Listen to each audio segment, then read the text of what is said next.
Prophet of Allah Musa alayhi salam. What was the message of Prophet Musa alayhi salam to Pharaoh?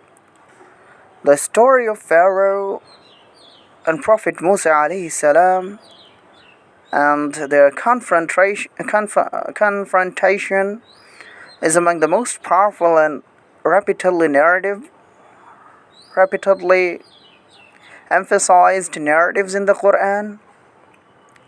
It portrays the eternal conflict between divine truth and worldly arrogance, between submission to Allah and rebellion against Him. At the time, Pharaoh was not just a king. He claimed divine status, demanded obedience and worship, ruled Egypt with tyranny. Allah sent Prophet Musa alayhi salam to deliver a clear message: worship Allah alone and free the children of Israel. Musa alayhi salam's message to Pharaoh was clear and uncompromising. The message of Musa alayhi salam is mentioned in Surah Taha, chapter 20, verse 47. Indeed, we are messengers of your Lord, so send with us the children of Israel, and do not torment them.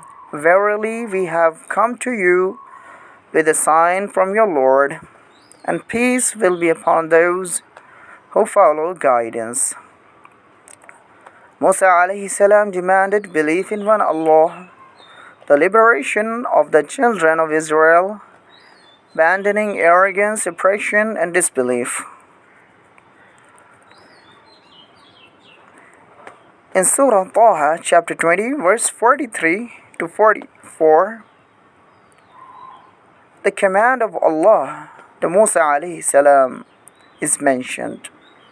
Allah says, "Go to Pharaoh, indeed he has transgressed, and speak to him with gentle speech, that perhaps he may be reminded or fear Allah." Even though Musa alayhi salam and Harun alayhi salam, both of them are prophets of Allah Azza wa Jal, feared Pharaoh's reaction, Allah reassured them, "Fear not, indeed I am with you. Both I hear and I see."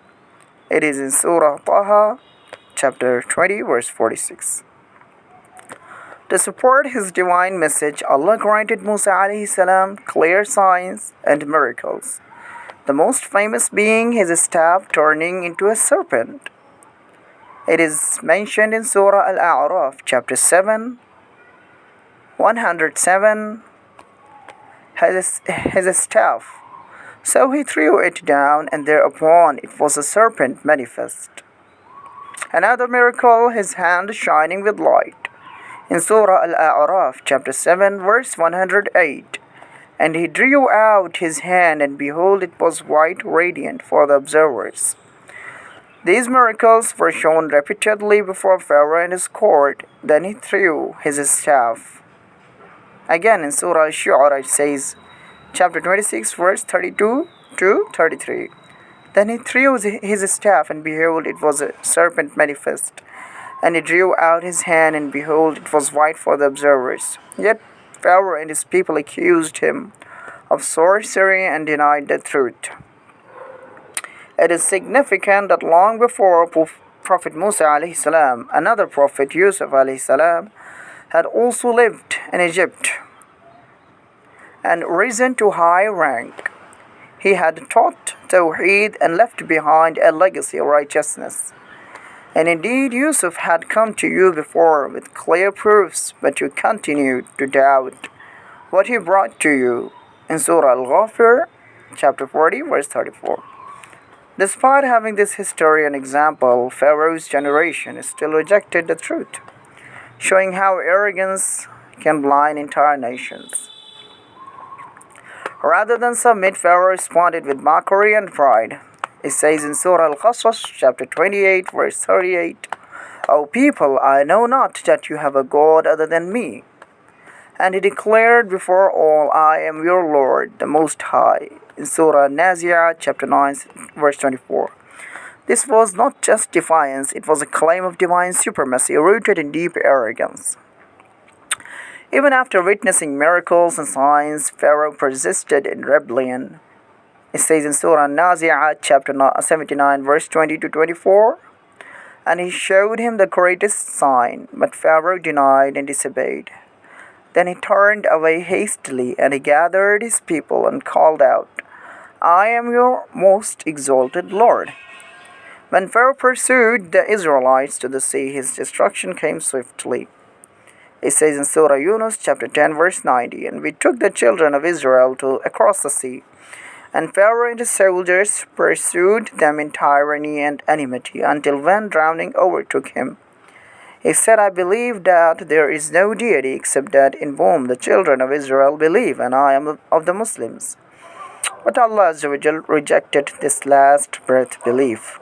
Now, and you had disobeyed before and were of the corrupters, so today we will save you in body, that you may be to those who succeed you a sign." It is in Surah Yunus, chapter 10, verse 91 to 92. Pharaoh also made an unusual order. He said to his minister Haman in Surah Al-Ghafir, chapter 40, verse 36 to 37, "And Pharaoh said, O Haman, build for me a tower that I might reach the ways into the heavens, so that I may look at the God of Musa, alayhi salam, but indeed I think he is a liar." This was more than mockery. It reflects the deep theological belief in ancient Egypt that pharaohs would ascend to the sky and become gods. Pharaohs believed they were sons of the gods. After death, they would ascend to the heavens. They would become imperishable stars. This is found in the pyramid text and even on the Rosetta Stone, which includes the phrase, "The heavens weep for you, the earth weeps for you as you ascend into the heavens as a star." Similar to it, this phrase portrays Pharaoh's death as a cosmic tragedy, suggesting that even the universe mourned him. The Qur'an refutes this divine mourning. The Qur'an responds directly and powerfully, "So the heavens and the earth did not wept for them, nor were they deprived." In Surah Dukhan, chapter 44, verse 29. This refutes the ancient belief of Pharaoh's divinity and heavenly glory. Instead of a cosmic farewell, Pharaohs faced divine punishment without honor or grief. The true faith is mentioned in the Qur'an. It is hell, not heaven, or becoming stars. He was drowned in disgrace, unmourned by the cosmos, cast into hell. It says in Surah Al-Ghafir, chapter 40, verse 46, "The fire they are exposed to it morning and evening, and the day the hour appears. It will be said, make the people of Pharaoh enter the most severe punishment."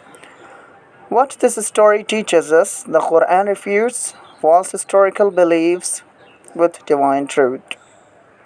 True greatness lies in obedience to Allah, not in worldly status or legacy. Unless you believe in Allah and become a righteous, in that case, whatever Allah gives you of His ni'mah blessing would benefit you. Otherwise, there is no use of it. The Rosetta Stone to the Quran. The Rosetta Stone, which helped scholars decode ancient Egyptian hieroglyphics, reveals how pharaohs were glorified as gods and stars. Yet the Quran revealed more than 1,550 years earlier, responded one verse that destroyed an entire myth. The heavens and the earth did not weep for them. In conclusion, Prophet of Allah Yusuf alayhi salam, or Joseph in English, came to Egypt with guidance they forgot. Prophet Musa alayhi salam came with miracles they rejected. Pharaoh claimed divinity and was humiliated by death and fire as a punishment. Allah saved his body so future generations would never forget. It says in Surah Yunus chapter 10 verse 92, so today we will save your body that you may be a sign for those who come after you. The verse says, so today, as I mentioned, today we will save you in body. The wording today and to those who succeed you clearly supports the point of view that his body was brought out visibly as a sign to the people who witnessed his claim to divinity, not that he would be preserved for all of history or eternity till the day of judgment.